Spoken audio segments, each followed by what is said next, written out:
শহীদ রাষ্ট্রপতি জিয়াউর রহমান যে দলের প্রতিষ্ঠা করেছিলেন, সেই দল আজকে হাঁটি হাঁটি পা পা করে জঙ্গলে পদার্পণ করেছে। সেই দলের নেতৃত্বে দীর্ঘ 17 বছর পরে আমরা গণতন্ত্রের জন্য লড়াই করেছি। আমাদের প্রিয় নেত্রী, ভবিষ্যৎবাদী নেত্রী, দেশনেত্রী বেগম খালেদা জিয়ার নেতৃত্বে আমরা লড়াই করেছি, সংগ্রাম করেছি বাংলাদেশের মানুষের ভোটাধিকার পুনরুদ্ধারের জন্য।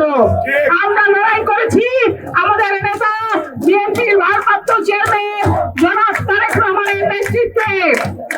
একমাত্র স্মার্ট সিটি বসুন্ধরা, আধুনিকতায় এক ধাপ এগিয়ে। বাংলাদেশে গণতন্ত্রকে প্রতিষ্ঠা করবার জন্য, বাংলাদেশের মানুষের ভোটাধিকার পুনরুদ্ধারের জন্য খুনি হাসিনা পালিয়ে গেছে বাংলাদেশ থেকে।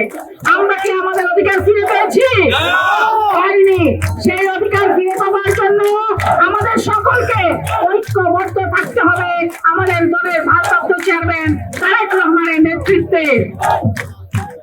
এই অন্তর্বর্তীকালীন সরকার জাতির ঘাড়ে সওয়ার হয়ে নানা ষড়যন্ত্র তারা করে যাচ্ছে। এখনো পর্যন্ত নির্বাচন অনুষ্ঠানের জন্য কোনো উপযুক্ত কোনো কিছু আমরা চোখে দেখতে পাচ্ছি না।